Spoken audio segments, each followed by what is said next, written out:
everybody. It's Lori Nelson Tom to be specific, and you are watching the second week of the Writing Feast. And I want to welcome you. If you don't know already, my mission is spreading writing love like butter on bread. And what you'll need for this workbook, what you'll need for this session is your workbook. You can live without it, but it'll be super helpful to have it. If you don't have it already, you can go to my website, lorit.com.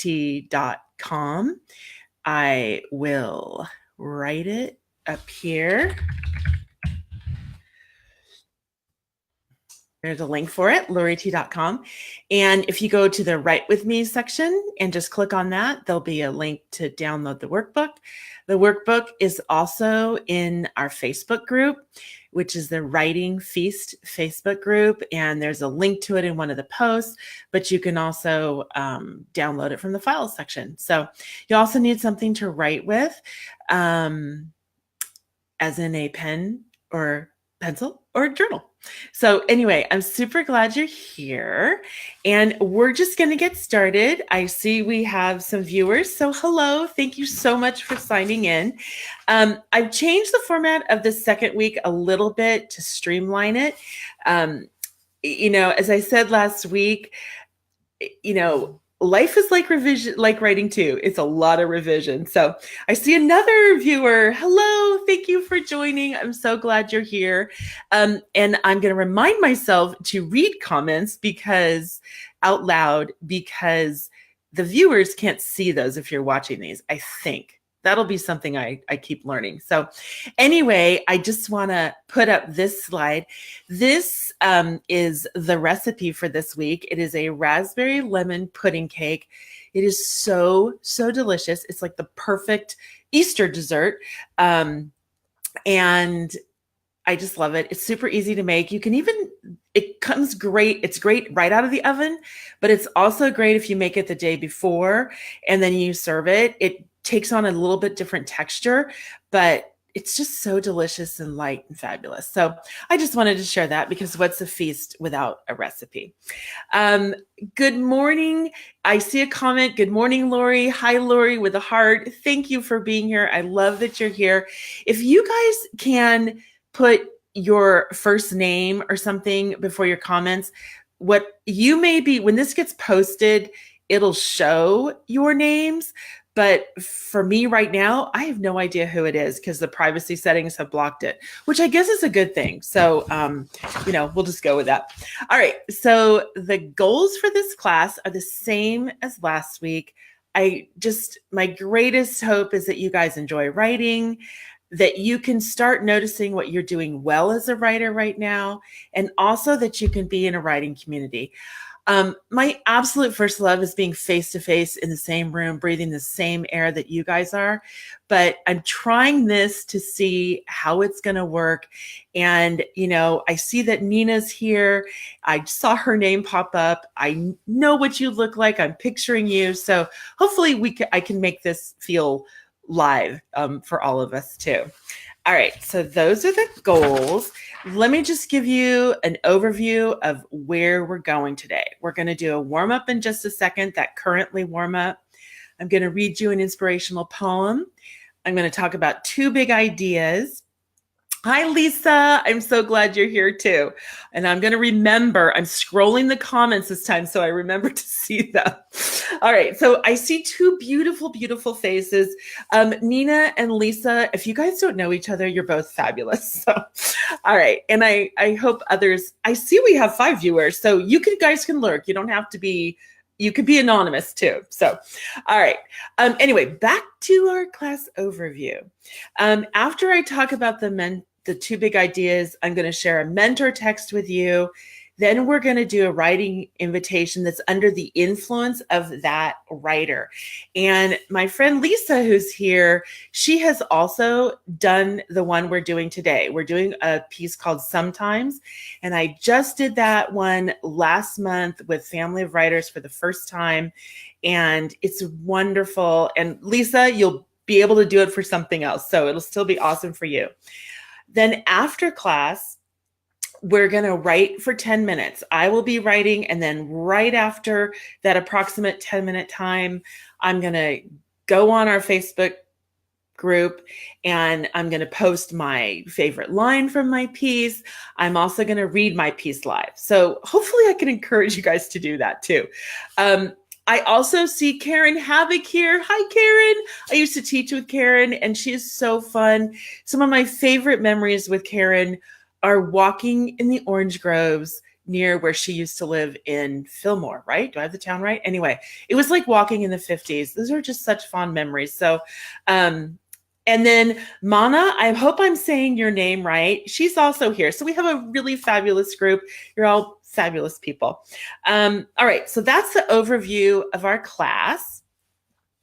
And right now we're going to do the currently warm up. And this is on page 15 of your workbook.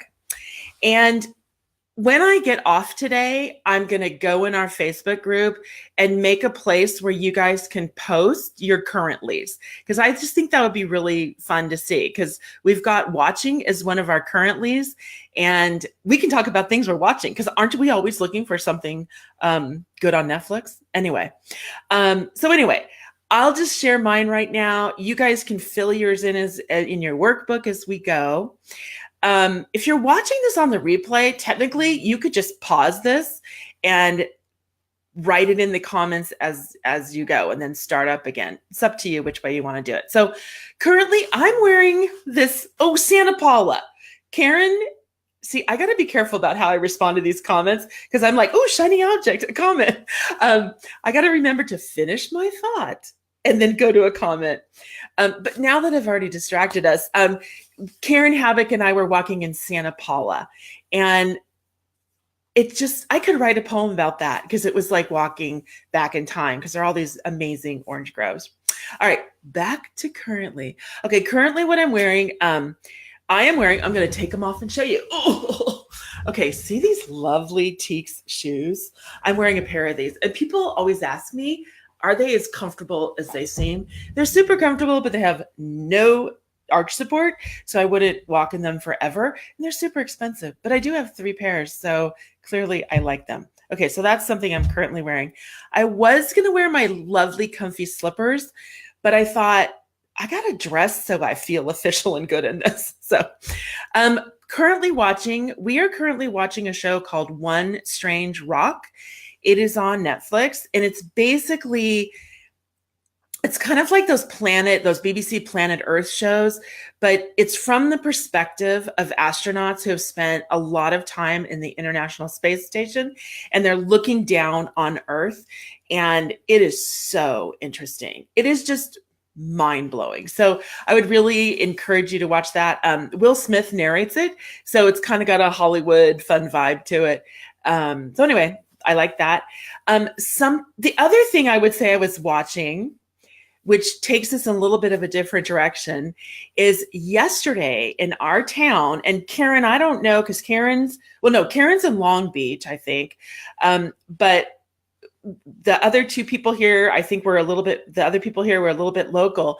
The migration of the painted ladies butterflies was so cool yesterday. There were like hundreds, thousands of these butterflies in our town, and we were for sure watching those yesterday. So I would love to know if anybody else saw those too. All right, so we're going to move on. If you people watching live want to add some of your currents in the comments, that would be super awesome. I would love to see those right in our live comments, because then we could share those together. All right, we are going to go to our inspiration now. So this is on page 16, and I picked one of my very favorite poems. It's written by Mary Oliver, and it's called Mindful. And I just want to tell you, I used to live in Ventura and Santa Barbara, and I would go up to Ventura and Santa Barbara, and because UCSB had all these great writer series, and Mary Oliver came to speak once, and I am not kidding you. She walked on stage, and it was like Sting walked on stage or something. I mean, it was this rock star moment. All of us stood up and clapped for her. just what a great poet. I picked this poem for you guys because it talks about paying attention to the daily presentations that this world gives us. And I love living that way. I think for me, that's kind of what poetry is about a lot of the time. It's just capturing these moments that are in front of us. And I feel like writers, we see them. They don't go past us. So anyway, I'm going to read this poem to you. If you have your workbook, again, it's on page 16 and you can follow along. So here goes. I have to be mellow to read this because it's Mary Oliver. All right. Mindful.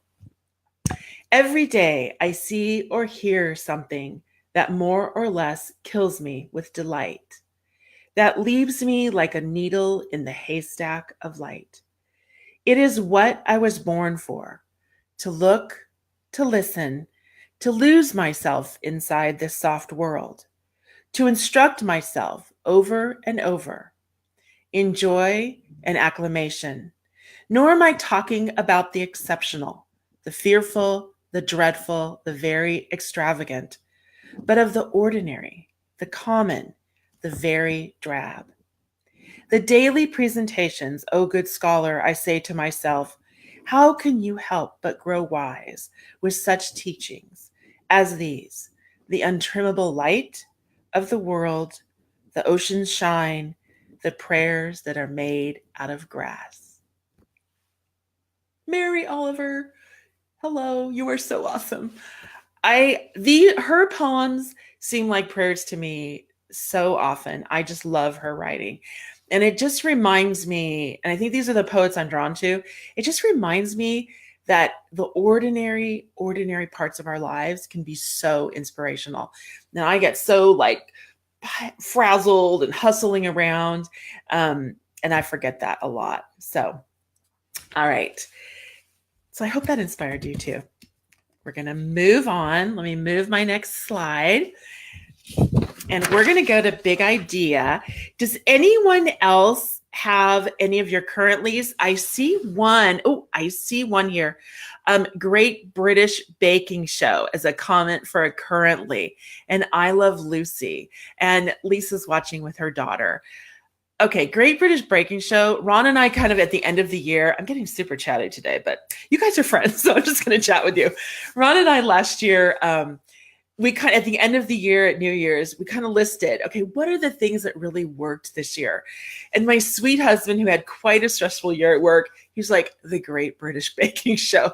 We would watch that on Friday nights, and it was just so calming because they're so nice to each other and they're making these beautiful things.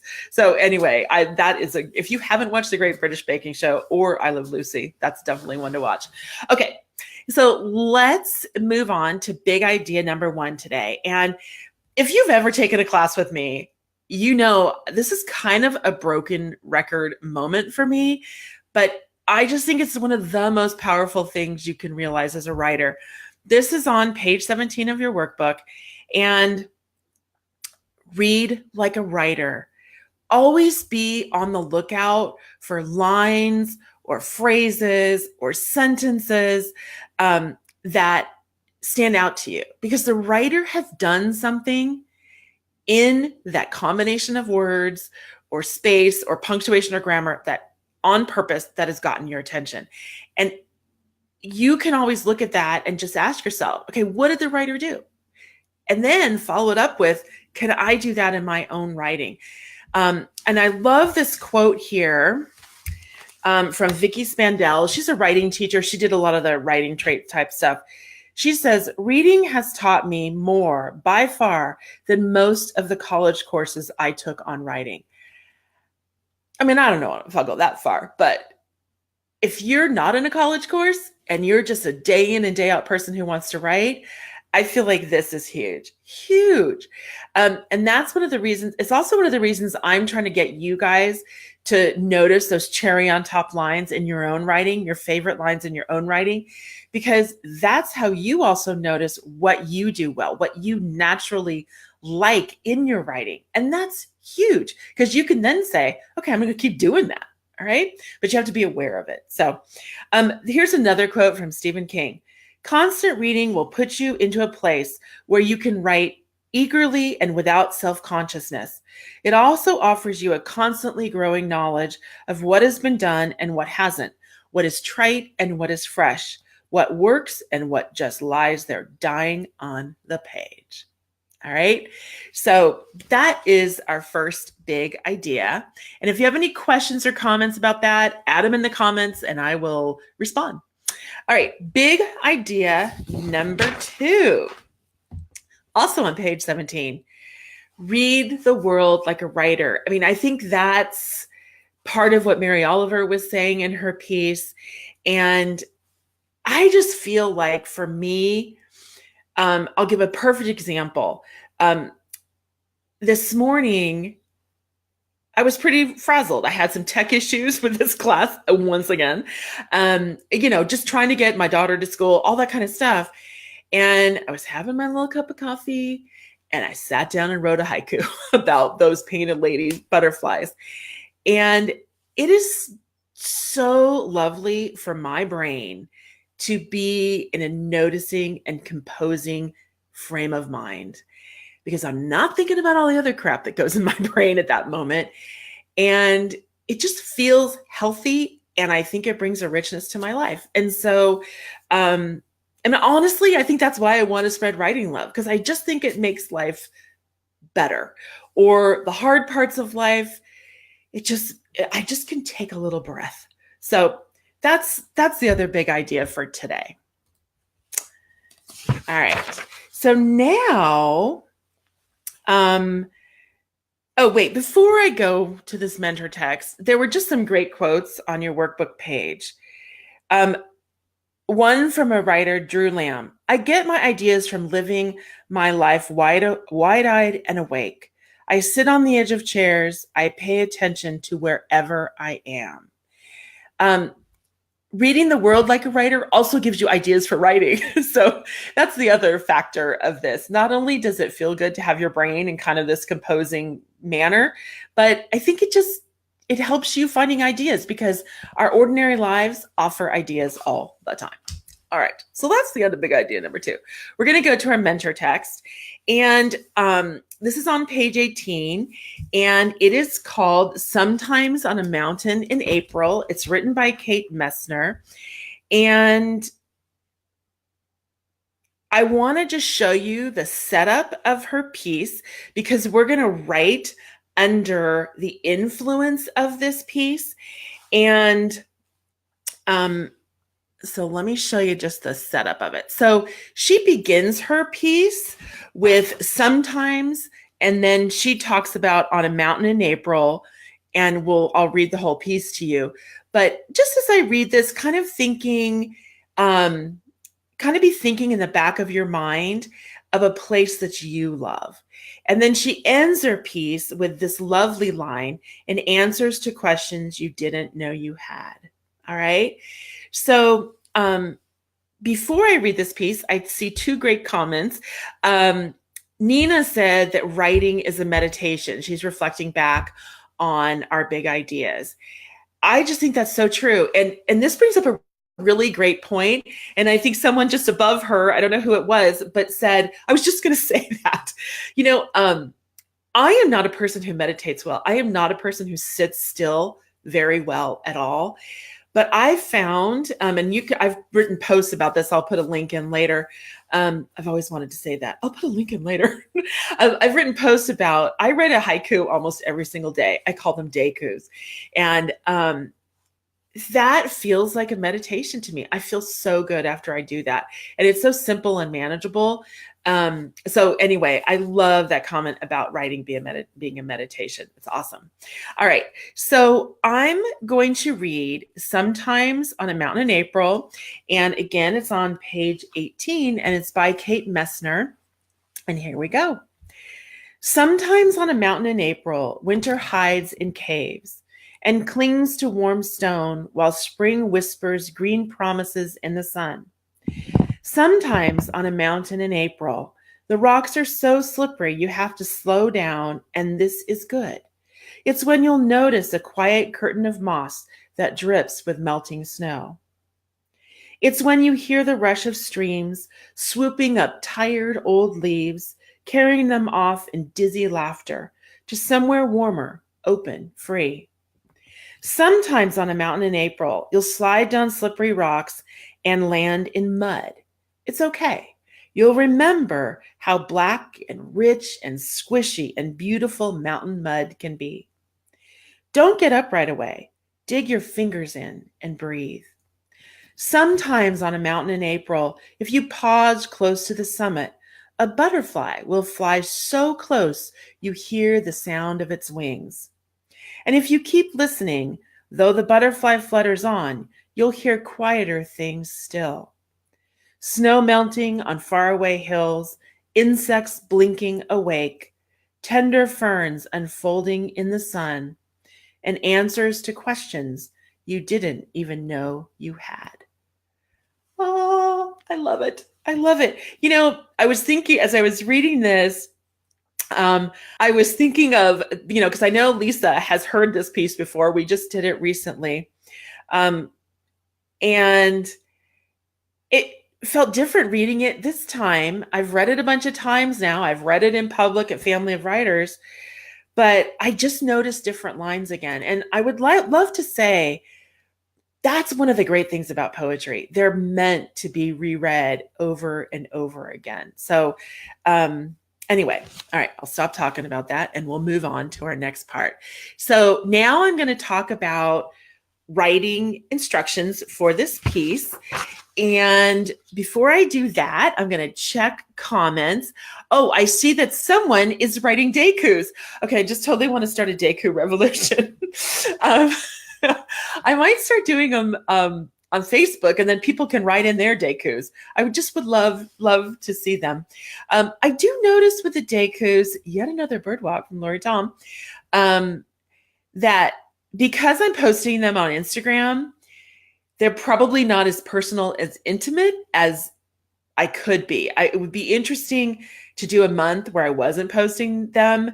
So I was just my own audience to see what I would actually write. But, I'm doing a lot of nature ones, which is a lot of haiku. So anyway, I see that Nina said about that piece, brings tears to my eyes. It's a beautiful piece. And the Sometimes on a Mountain in April, I've gone back to that now, people. I love this idea of you listen really carefully and then you keep listening because you're going to hear different layers of listening. So awesome. So awesome. All right. Thanks for your comments, you guys. I feel like real people are here. All right. So on page 19, you'll see directions for writing. And what I want you to do is imagine yourself in a place you love. The first places that always come to my mind are Lumber Dome in Tuolumne Meadows. In the last class, in my Family of Writers class, I wrote about driving along Highway 395. That piece is in your workbook, and you can read that. I'll probably go live today and read that one too, because I kind of love it. But I'll write a new one with you guys today. But the other thing, I don't know what I'm going to write about today. Just like you guys, I'm coming to this really fresh. I always like to do that, so I know exactly what you're experiencing. Kate Messner's piece, she's talking about being on a mountain in April, kind of in winter. And right now oh my gosh, I'm looking outside and the painted ladies are outside in my backyard right now. They're swarming. I have this amazing purple ceanothus that's blooming. It's a native plant. And I think I'm going to write about that today. Anyway, we'll see. Because the seasons, the seasonal part of what Kate Messner is writing about just inspired me to think about that. So, all right. So imagine yourself in that place. Draw in on your sensory experiences of that place. What you've seen, smelled, touched, tasted, or heard. And when we write our pieces, you can borrow her first and last lines if you want to.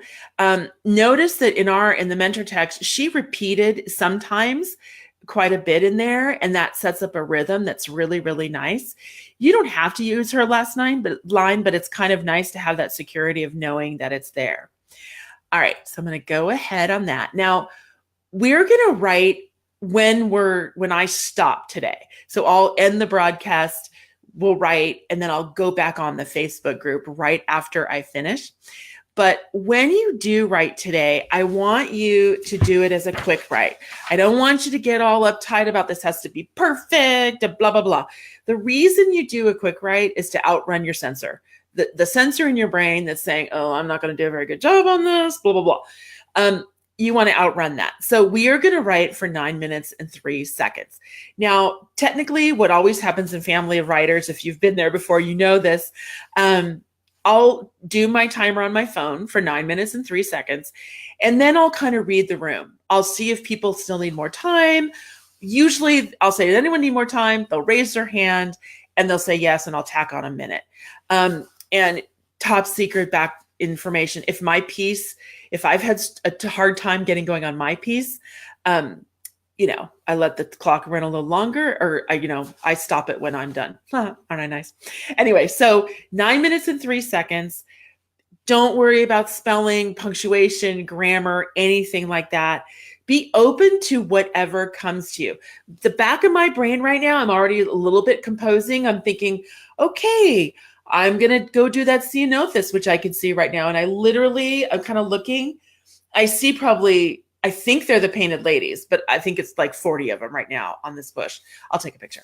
But when I actually put my pen down on a piece of paper and I've got my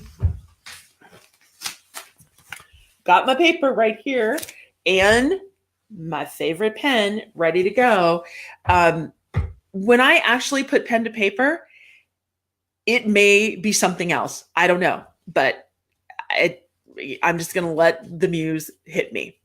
The other thing I want you to do, you see those XOs. If you're writing and you get stuck, I don't want you to stop your pen from moving. I don't want you to look up. I don't want you to get up and do laundry. Don't check Facebook. Just write XO, or I'm stuck until you aren't anymore. And then keep writing. And then when you get done, you can go back and fix that. Okay. So I don't want you to worry about that. When you finish your piece, this is so, so important. I want you to go back and read it. And one of the things I like to do, honestly, you might feel weird doing this, but I will actually be doing this, is I will read my piece out loud. I am by myself in my house right now. My dog's on the patio. Maybe I'll go read to her. Maybe I'll go read to the painted ladies who are flying around. But I want you to read your piece. Out loud is better than just silently. And I want you to find the line that you love the most in your piece. I call that your cherry on top line. All right. And you've got a page in your workbook, page 21, where you can write that down. And I hope you did that for last week's piece too, because we're going to do this 4 times. And there might be a pattern that emerges of the 4 lines of your writing that you love the most. And that's important data to collect. What are you doing well right now? That's the reason, this is the reverse reason of, when you heard Mindful today, when you heard Kate Messner's piece, Sometimes on a Mountain in April, go back in those pieces and underline your favorite lines in those. What are the patterns of the writing that you love? Just to get in the habit of training yourself to notice those things is big. All right. So in just a minute, I'm going to sign off and we're all going to write from our own separate little rooms. It's like the perfect deal for introverts, right? All right. So this is just a reminder for next week's class. It is exactly this same time, 9 a.m. live. And it's the 19th. I think I've got that right. And then I will post it after I'm done on my blog. You can catch the replays anytime you wanted these classes in our Facebook group. And if you guys can just add comments that I'll prompt you to do after I write and it'll be like 20 minutes after this class ends, I'll start putting those prompts up in our Facebook group, like for the currentlies and your cherry on top lines. And I'll even do a little tutorial about how to do a live. If some of you want to be so bold, that would be so awesome, but no pressure. I never pressure anyone to share who doesn't want to. So just also a little note, I'm not doing the watch parties at night because you can just watch these replays whenever you want to. So, and it just feels weird rewatching myself. It's just weird. So anyway, if you put any comments on my blog or in the Writing Feast Facebook group, I will belovedly comment on those. All right. So I just want to review a little bit what you should do right after I sign off, which is going to be real soon. I want you to find a comfy place to sit. I am literally going to move my chair a little bit to the left, which is looking like to the right to you guys. I'm going to move my chair to the left and I'm going to write for 9 minutes and 3 seconds. I'm not going to go more than 10. Let's just say that.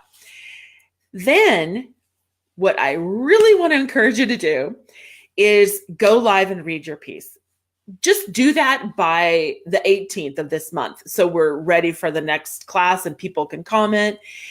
Basically on Facebook, in our group, there's just a spot. It says live and the camera will come on and you can read your piece. If that completely freaks you out, and all of you are absolutely gorgeous, amazing women. So if I can be on here, you can. Did that sound really weird? Anyway, you can also just go add a currently comment if you want. Your cherry on top line would be great, or even just a comment about the place that you love, that you wrote about. And I'm going to put prompts in there for you guys to add those comments. So, because the more you guys fill up our Facebook group, the better this class is going to be. So it's not just little old me. All right. So that's what you do after this class ends. And before I end, I just want to say thank you. Thank you for spending time. Thank you for thinking about writing, and just echoing Mary Oliver's sentiment. And I also think Kate Mester's sentiment. May your week be blah, blah, blah. I just saw a typo. May you week ahead. I did this last night. Let's start that over. May your week ahead be filled with daily presentations that delight you. All right. Thanks, you guys. Gonna heat up my coffee in the microwave. Might go to the bathroom. And then I'm gonna write. And I think it's gonna be the See and Know This. I'm not sure though. All right. I can't wait to hear what you guys might write about. Does anyone have any questions before I go? Anyone? I know there's like a little bit of a 10-second delay here. I see Lisa's comment that she missed the week that we did this. So yay, I'm so happy. I mean, I'm not happy you missed, but I am happy that this isn't a repeat. Although I think repeats for any of these are just fine. All right, I'm gonna stop. Right on writing people. Bye.